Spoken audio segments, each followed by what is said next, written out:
it's my absolute pleasure tonight to introduce Professor Jason König from the School of Classics at the University of St Andrews for this talk entitled Geography and Identity in the Mountains of the Ancient Mediterranean. I first became aware really of the significance of Jason's work that kind of challenges an assumption that is very widespread in the literature you see on mountain histories and mountain spaces. This idea that there was a fundamental rupture that happened in the Enlightenment and that our approaches to mountains somehow fundamentally changed and became modern. And that was most notably kind of propagated by Marjorie Hope Nicholson with her Mountain Gloom, Mountain Glory thesis. I think what Jason is about to present us with will firmly kind of demolish any notions we had of fundamental ruptures, but also will draw our attention to some of the differences in classical approaches to mountains, and fundamentally introduce us to the idea of the sophistication of ancient engagement with mountain spaces. So without further ado, I'd like to hand over to Jason. Thanks, Jonathan. That's great. Let me just share my screen. There we go. Is that coming through okay? Can you see that? Good. Right. Thank you. Okay, first of all, I just want to say thank you to Felix and to Jonathan for the invitation to speak in this very exciting program of seminars. I'm looking forward to the later papers very much. What I'm going to do today is, first of all, to give you a very brief introduction to the wider project I've been working on for several years now on mountains in ancient Mediterranean culture. And then I want to focus in on a couple of issues that I think tie together a lot of ancient and modern thinking about mountains, particularly in relation to representation of mountain peoples and the links between mountains and identity. And I want to suggest essentially that looking across the boundaries between ancient and modern from a comparative perspective can be a very productive exercise. Reading ancient representations of mountains in the light of later mountain history can open up all sorts of new insights into those ancient texts. It can also help us in turn, I think, to write a much longer, much richer version of the history of human engagement with mountains over many millennia. Before I go any further, I should say that I can't claim to be a historical geographer at all, unless it's just a tiny little bit by accident. My training is as a classicist and an ancient historian with a particular interest in the Greek literature of the Roman Empire. But I've also been working on this mountains project. I've obviously spent a lot of time reading geographical studies on later periods and in what you might call the discipline of mountain studies or the mountain humanities. So it's exciting to have the opportunity to talk to you today. And in particular, I'm very keen to know what kinds of questions you would want to pose to this material from the perspective of your own research and your own disciplines, which might be very different from the questions I want to pose to them. Okay, let me tell you first of all a bit more about the project I mentioned. The title is Mountains in Ancient Literature and Culture and Their Post-Classical Reception. It's funded by the Leverhulme Trust from 2017 to 23. I've been working on that jointly with my colleague Dawn Hollis from St Andrews. Dawn is trained as an early modern historian and has interests especially in early modern engagement with mountains, but also very wide-ranging expertise in other areas of mountain history and mountaineering history too. My main sole-authored publication from the project is a book on mountains in ancient Greek and Roman culture. That's forthcoming later this year with Princeton University Press, probably in June. It's called The Folds of Olympus. That's a gratuitous history of a picture of Mount Olympus there, which I think will be on the front cover. So that looks at the history and literature of mountains in the ancient Mediterranean over more than 1,000 years, from Homer's Iliad in archaic Greece through to the early Christian saints' lives of late antiquity in the 4th and 5th centuries CE. Personally, what I'm interested in above all is literary representation of mountains. So at least some of my conclusions in the book are about individual texts. They're aiming to rethink the way in which those works are treated within classical scholarship. But of course, that has to go hand in hand with what you might call historical, even archaeological questions about the role mountains played in ancient experience. Dawn has also been working on her own publications within the project, particularly on early modern engagement with mountains. But side by side with that, we also have a big cross-disciplinary, cross-period element in the project, partly looking at the later influence of classical ways of engaging with mountains, but also just more generally trying to get some more dialogue going between people who work on mountains in different areas of the humanities, trying to get a clearer view of the continuities, and also, as Jonathan said in his introduction, also the differences between different periods, different regions, different kinds of source material. I should say it's been a great pleasure to read Veronica de la Dora's work over the last few years, which is a really fantastic example of what we can gain from looking at mountain history across a long chronological sweep. One of our key publications for this collaborative bit of the project is this book, Mountain Dialogues, published with Bloomsbury last year, that brings together lots of different chapters from many different periods of mountain studies, from antiquity through the medieval period and the Renaissance, really right into the 20th century. As Jonathan mentioned also, one of the motivations for that is just the desire to carry on breaking down the still very widespread, but I think increasingly unhelpful narrative about an 18th, 19th century watershed that still has a lot of influence in mountain studies, looking back to Marjorie Hope Nicholson's work and even back to 19th century writers like Leslie Stephen. That narrative has led, among other things, to a situation where the history of mountains in the periods Dawn and I work in have had very little attention. I don't want to labour that point, but I'd be very happy to say more about it in questions if anyone's keen to pursue that. Okay, for today, however, I want to focus in on a set of questions about the ancient material, and in the process, I want to give you a glimpse of a couple of the texts that I've been working on. I'm particularly interested in two interconnected phenomena that have an important role both in ancient and modern mountain histories. The first is negative characterization of mountain peoples, and then connected with that, sometimes in tension with it, is the appropriation of mountain spaces and peoples as positive role models and symbols of identity. Over and over again, we see these different positive and negative ways of valuing mountains held in tension with each other, even within individual texts within classical antiquity. Okay, one of the starting points I found very helpful for all of that is this wonderful book by de Barbieux and Rudaz, the book Mountain, A Political History from the Enlightenment to the Present. This is the English translation of the French original. I'm particularly interested in chapters 2 and 3 of their book for today, where they talk about the absorption of mountain territory and mountain peoples into national cultures. And a lot of what I want to say today will be in dialogue with that. Of course, some aspects of the ancient phenomena I want to talk about are really quite different from their modern equivalents. It's really important to emphasize that from the beginning. Quite apart from anything else, de Barbieux and Rudaz are talking primarily about the way in which these processes have worked in the 18th to 20th centuries in relation to modern nations. There's obviously no such thing as a nation state in classical antiquity. As long as we keep that difference and other differences too in mind, I think we can see lots of points of connection too. For today, I want to focus on two other units of identification. The first is empire. There are lots of similarities with the use of mountains in modern imperial situations, although here too we have to be a bit careful about anachronism. Again, I can say some more about that later if anyone wants to. I want to focus the first half of the paper on empire through a reading of the late antique historian Ammianus Marcellinus. And then secondly, I want to focus on the unit of the city. Cities in the ancient world tended to act as autonomous political entities in the absence of any modern notion of nation states, especially in classical and Hellenistic Greece. I want to focus on the way in which mountains in classical antiquity were absorbed into cities, both territorially and symbolically. My case study here is a text by the Greek philosopher and orator Dio Chrysostom. De Barbieux and Rudaz don't really talk about pre-modern precedents very much. There's no particular reason why they should do, since their book is primarily about political constructions of mountain territory over the last few sentences. And they're quite rightly interested in what happens to that phenomenon in the new context of nation building in that period. But I think without that longer chronological context, there is a risk of perpetuating the view of an absolutely clear-cut 18th, 19th century watershed in human interaction with mountains. Of course, something's changed.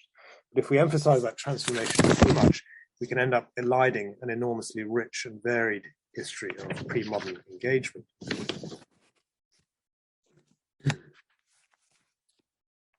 Okay, let's start with environmental determinism.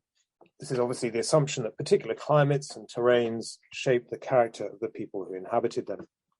In many cases, these habits of thinking led to the belief that inhabitants of mountain regions were inherently uncivilized and violent, and that assumption tends to have a homogenizing effect.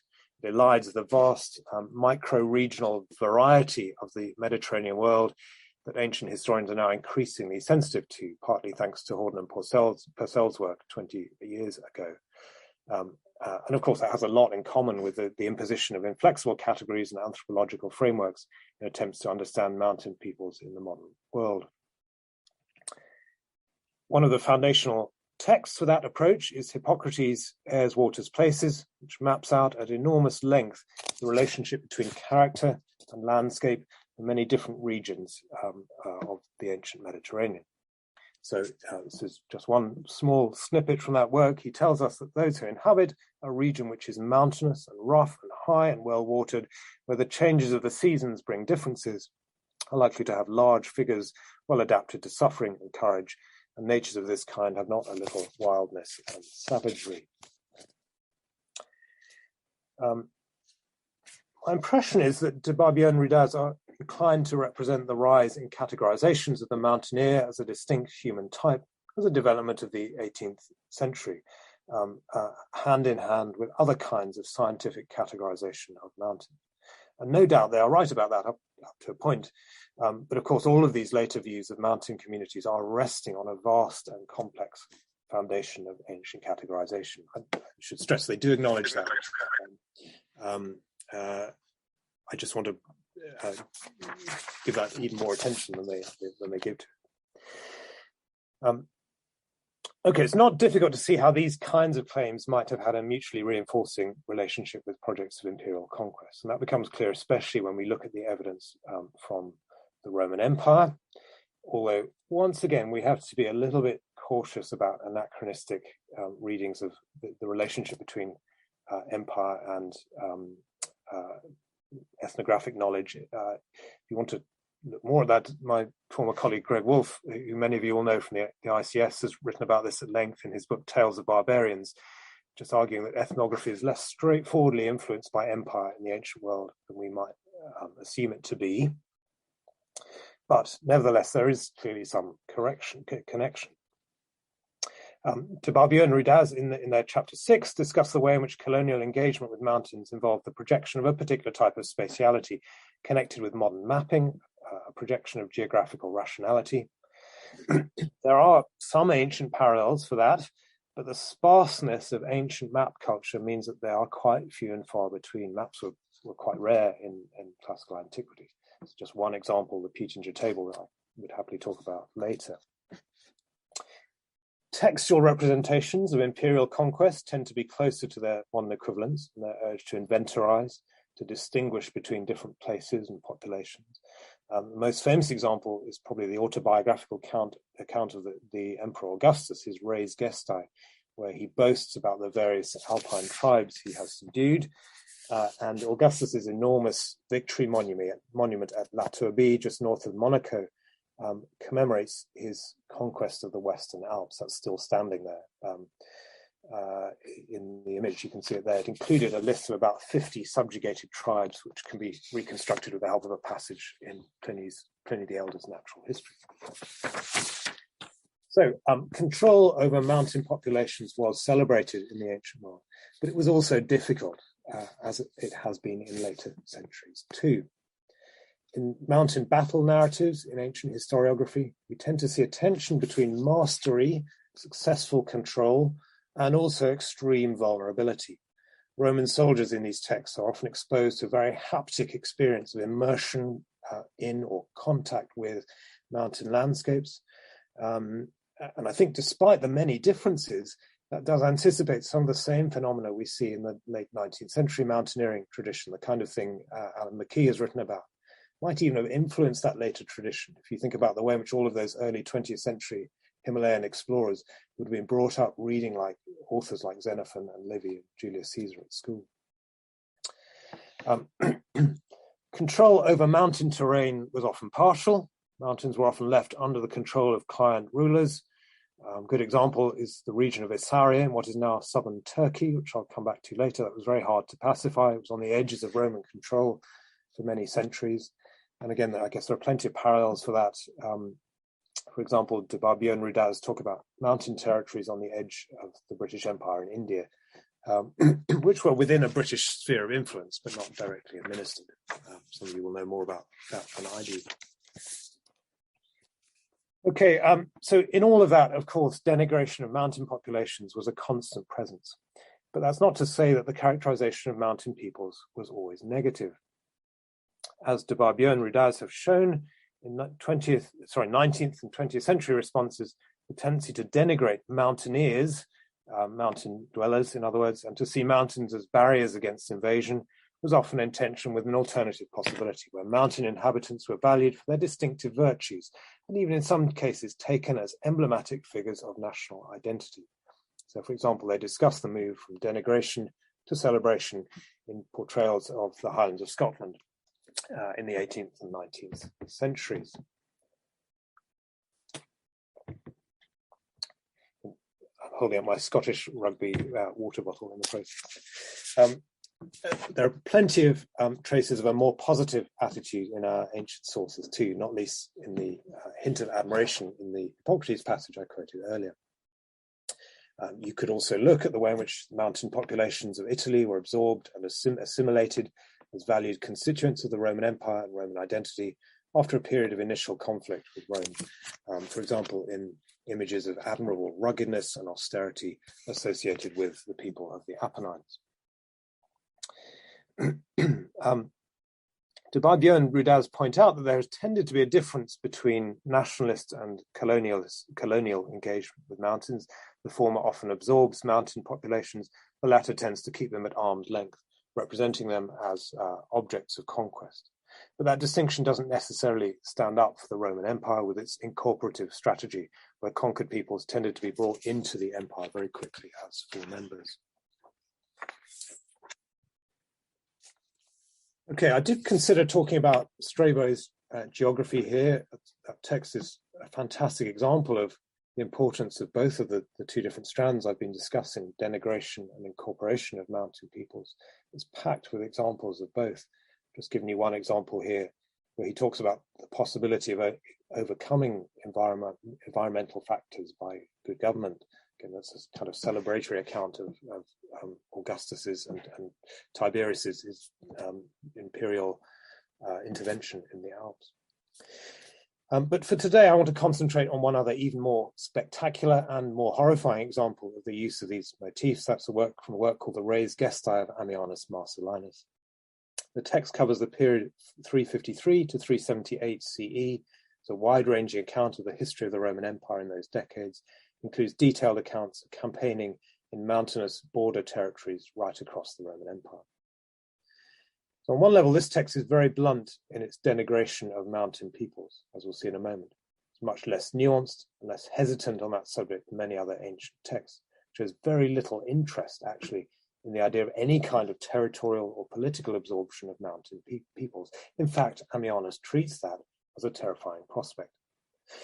But I also want to show that this text does nevertheless have its own quite different, much more ingenious and more pessimistic ways of undermining the dichotomy between civilization and barbarism, making mountain populations emblematic of Roman identity. We get our first glimpse of savage mountain populations very near the beginning of the work as it survives. Ammianus introduces the Asarians I mentioned earlier. He represents them as bestial, animal-like in their savagery and secrecy. I'll read this out. As even wild beasts warned by hunger return usually to the place where they once fed. In the same way, all of them, coming down from the steep and inaccessible mountains like a whirlwind, sought out the regions near to the sea, concealing themselves there in pathless hiding places and enclosed valleys. He describes them creeping on all fours along the anchor ropes and killing sailors in their sleep. They're represented as being in their natural element in various mountain battle scenes. haven't really got time to look at this in detail now. They're also described over and over again with animal imagery. Again, this is another good example here, just compared with snakes bursting out of their holes in the spring, flourishing in mountain terrain.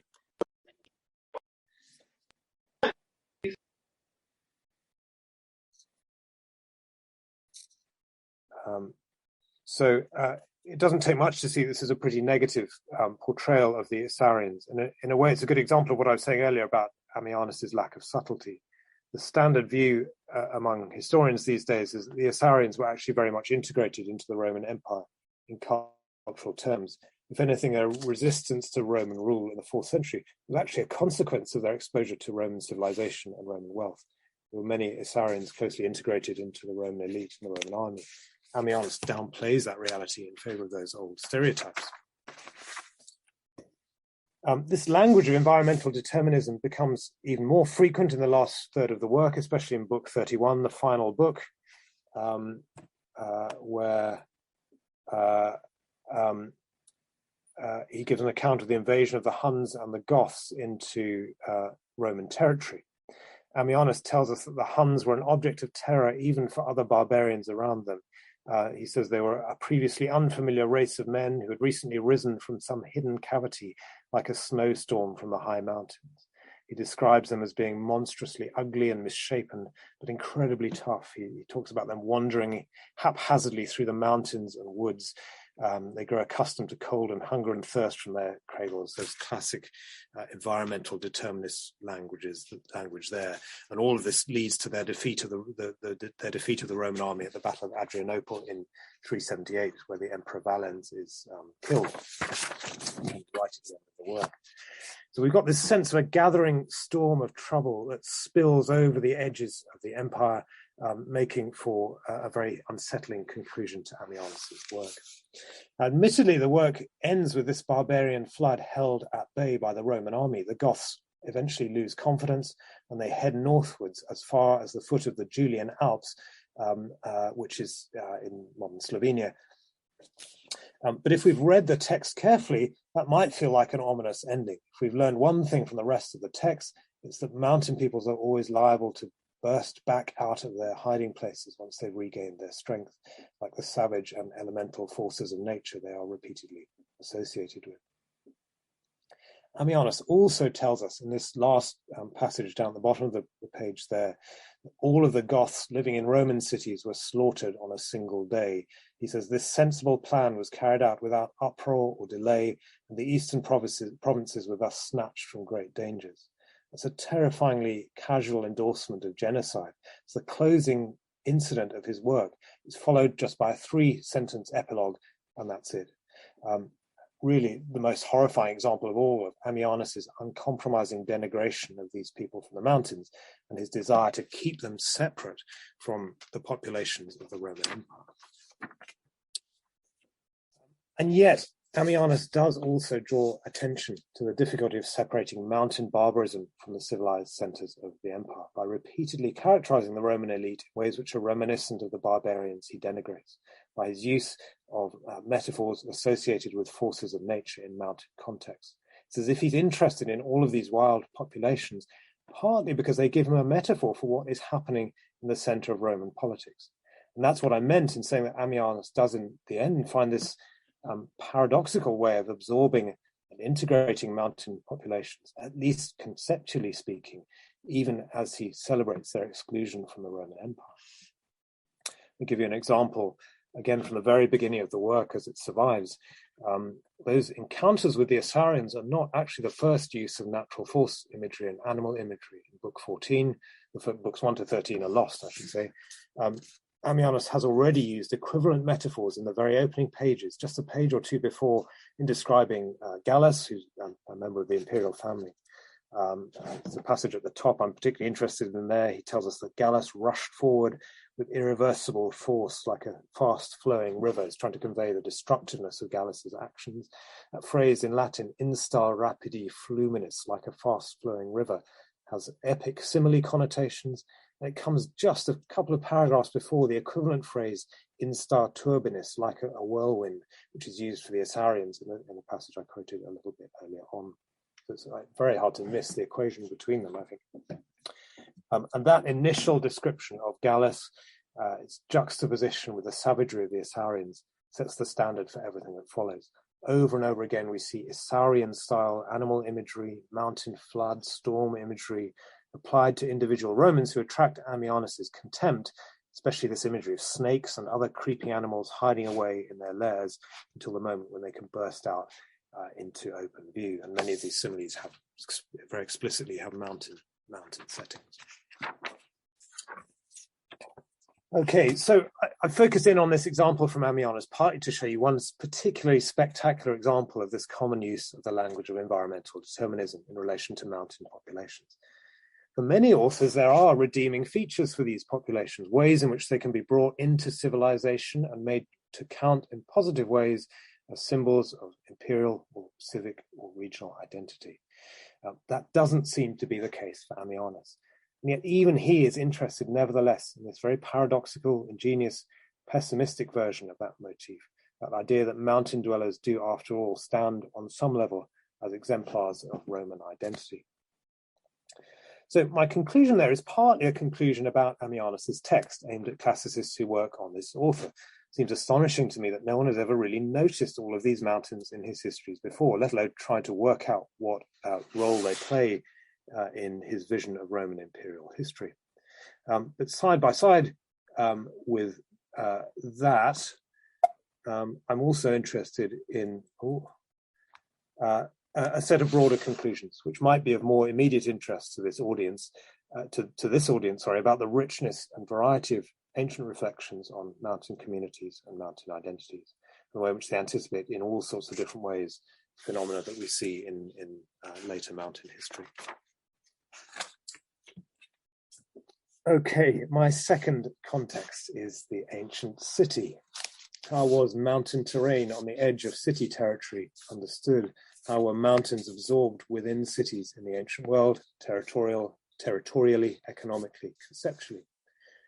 Here too, the dominant negative stereotypes of mountain peoples that we find in elite texts from classical antiquity turn out to conceal a much more complicated reality. Mountains were, in fact, often closely connected, both economically and culturally, with the cities that lay beneath them. There are good parallels from later periods, for example, from medieval and early modern mountains, which were similarly more closely entwined with urban cultures than we might initially realize. Work by Chris Wickham, John Mathieu, among others, has made that clear. So, just to give you a few examples, in Mediterranean antiquity, mountains were depicted commonly on ancient coins as symbols of civic or regional identity. The most frequently visually represented mountain in the whole of classical antiquity is Mount Argaios, which is a massive volcanic mountain in Cappadocia in eastern Turkey, just under 4,000 meters. It's visible from a huge distance away. And there are literally hundreds of surviving coins struck by the nearby city of Caesarea, depicting that mountain, celebrating their association with it. The mountain is the image on the right-hand side, I should say, quite a stylized mountain, of course. Mountains also made a major contribution to the ancient economy. They were often closely integrated in economic terms with the territories around them. For example, they were important as sources of timber, both for local use and for trade. Wood was exported on a vast scale across the Mediterranean world. Charcoal burners seem to have been viewed with suspicion as another mountain group who functioned on the edges of civilization. They too played a very significant role in the ancient economy. On some accounts, fuel may have made up as much as 20% of ancient Roman GDP. The role of mountains as boundary markers was frequently important. In some cases was the subject of dispute. As de Barbier and Rudaz make clear, there are many modern parallels for that too, these processes of negotiation and arbitration in relation to mountainous borders between countries. There's lots of surviving examples of that from the ancient world. Some of this is also played out in expressions of what we might call regional or federal identity involving groups of cities. And there are good examples where we know that mountains were used as religious centers for cities from right across the region. This is Mount Lycaon in Arcadia in the Peloponnese, the view down from the summit. This mountain had a sacrificial altar on the summit, a regular athletic festival held on its slopes. That too is commemorated in coin issues by the Arcadian League. You can see in the middle of the image there, the stadium and hippodrome, not actually very far, only a couple of 100 meters below the summit, really at quite high altitude, well over 1,000 meters. And people from all of the surrounding cities, and in fact from right across Greece, would come to this site regularly to participate. Pastoralism and pastoralists were also much more entangled with the economic and cultural life of ancient cities than we would guess from our elite sources. Pastoral activity was heavily regulated by the cities. We have a number of inscriptions recording agreements for the flocks of one city to pass through the territory of another. Cities often entered into agreement for use of each other's pastures, and common pasture land could sometimes be shared under a formal agreement between two or more cities. So there were many variants on that kind of arrangement. One amazing inscription from the city of Thebes in the Meander Valley in Asia Minor makes the connection between pastoral activity and urban culture clear with remarkable vividness. It's a sacrificial calendar from the 4th century BCE, describing the offerings to be made by shepherds and goat herds from nearby Mount Mycale to a set of local deities, including the mountain itself. So this ritual, again, I'd love to go through this in more detail. There just isn't time. It's a complicated text. But just to sum up, this ritual seems to have been partly an attempt by the city in question to assert its control over disputed mountain territory, perhaps also an attempt to assert control over the pastoralists themselves, bringing them within the ambit of the city so that they play a key role in the city's identity through these public rituals. So what we have here is obviously in some ways completely alien to any modern uses of mountains that we're familiar with, not least in its political context, entangled with the politics of the Greek city, and also in its religious context, tied up with sacrificial ritual. But at the same time, I think it's also, in some respects, quite familiar. We come to it from the kind of framework that de Barbier and Rudaz have outlined. This is another example of the incorporation of mountain populations so that they come to play a constitutive role in metropolitan identity. Okay, with that background in mind, I want to turn now briefly to my second text, which is it's a text called the Euboean Oration by the orator and philosopher Dio Chrysostom, dating from around 100 CE. It's a work of oratory intertwined with what you might call autobiographical fiction. It's a work in two halves. The first half is a narrative in the first person. Dio describes how he was shipwrecked on the island of Euboea and how he received hospitality there for a rustic hunter and his family who live and hunt in the mountains. In the course of Dio's stay, that's Euboea there, north of Athens. In the course of Dio's stay, a hunter recounts his experiences of a trip to the city, probably the city of Charistos in the south, to answer demands for money. And then the second half of the work moves on very abruptly into a more conventional philosophical or rhetorical mode. It's basically a discussion of what kind of jobs are suitable for the urban poor. Their miserable lifestyle is implicitly contrasted with the rustic contentment of the hunters. What I want to argue here is that this text offers us a very sophisticated exploration of the relative value of different visions of the relationship between mountain communities and urban culture. It also shows us a range of different ways of denigrating mountain populations, but at the same time, also a range of different ways of integrating them. Let me give you some examples. One of the things we see early on in the work is the way in which Dio associates the hunter and his family with very ancient ways of living. Obviously, that's intended as a positive thing. Dio's text stands apart from the dominant tendency to denigrate mountain peoples in ancient historiography and ethnography. So in that sense, it's quite a precious witness to a more positive way of thinking about these populations. The mountain dweller here is contrasted with the absurdity of the characters of the city, who we meet later in the work. In fact, he's clearly intended by Dio as an exemplar and role model. That's another version of the way in which mountain communities are appropriated as symbols of identity in the ancient world, and it anticipates the long later history of the idea that the influence of mountain peoples can reinvigorate the society of the plains. At the same time, however, I think Dio makes us aware of the risk that his own urban perspective is leading him to produce a fantasy image that in the end may be just as unreliable as the negative perspectives he resists. One way of thinking about that problem is to think about the portrayal of time in relation to mountain environments more broadly. And I found Tom Simpson's review article here very helpful on this issue. It surveys a lot of other studies, recent studies too, that I don't have time to mention at any length now. But basically, mountains within the last 2 or 3 centuries, especially, have been places for performing modernity through conquest of various kinds or through the exercise of various kinds of geographical control. Also, the way in which completion of particular mountaineering challenges have been viewed as distinctively modern achievements. But at the same time, mountains are often viewed as places of antiquity with their own much older histories and cultures, which are always to some extent resistant to those efforts of modernization. All of that is true of the ancient Mediterranean too. And of course, that tendency to portray mountain environments and mountain communities as ancient can be problematic. Sometimes it has led to the respectful idealization of mountain dwellers, but in many other contexts, a reputation for antiquity has been disempowering. It can be used as an excuse for conquest and domination by outside powers. Alternatively, it can be used as an excuse for the imposition of an elitist anthropological gaze by outside viewers in a way which can deprive native communities of their own distinctive voices and perspectives. I've learned a lot from Ben Anderson's book on these issues. Especially relevant, I think, for Dio's text is his account of representations of mountain dwellers by 19th century visitors from the cities. For me, that has opened up all sorts of new perspectives on Dio's text.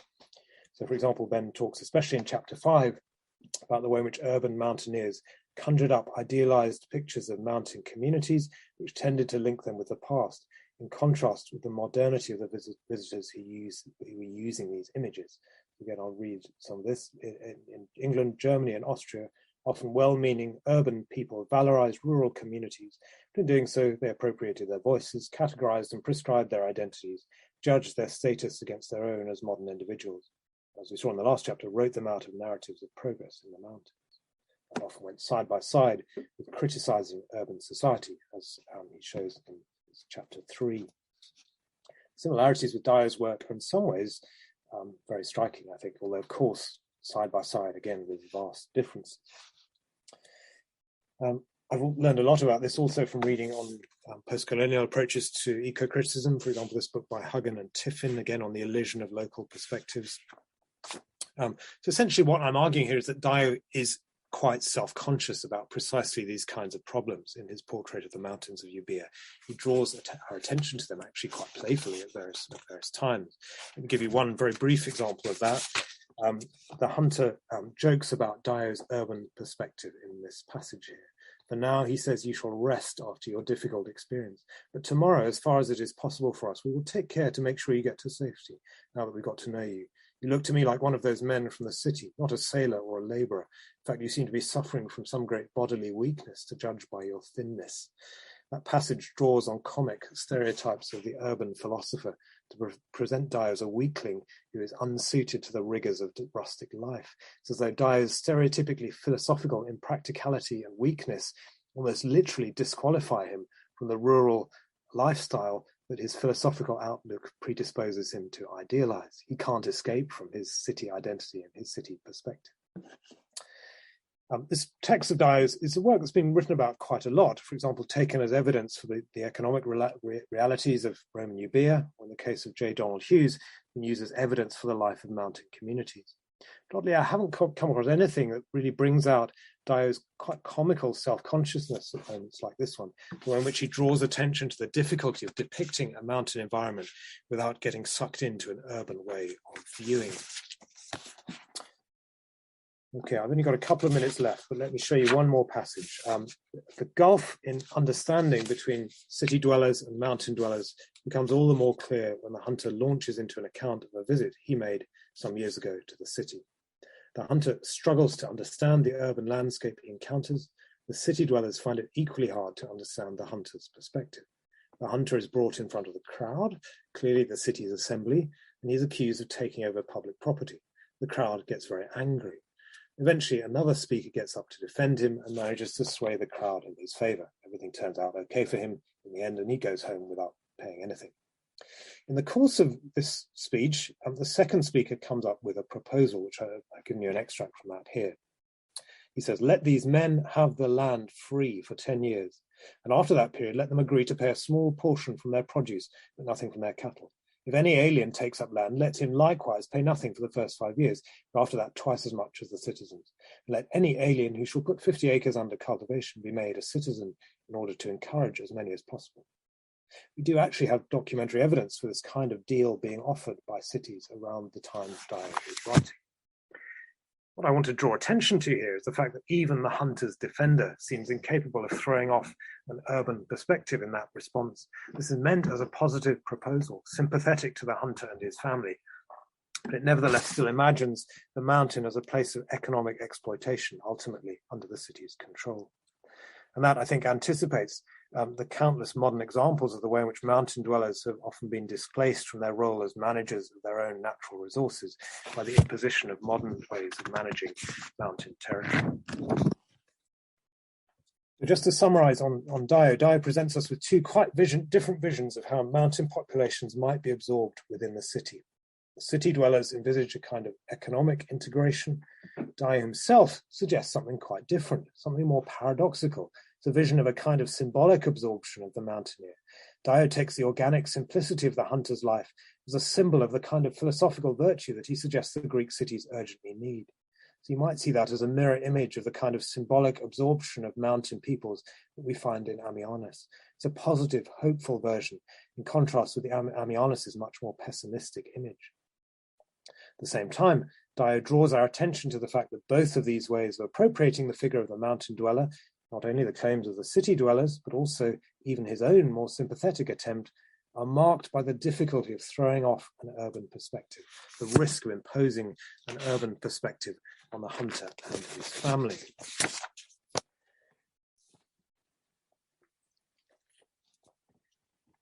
Okay, I'm going to have to draw to a close there. I will offer you a very brief conclusion.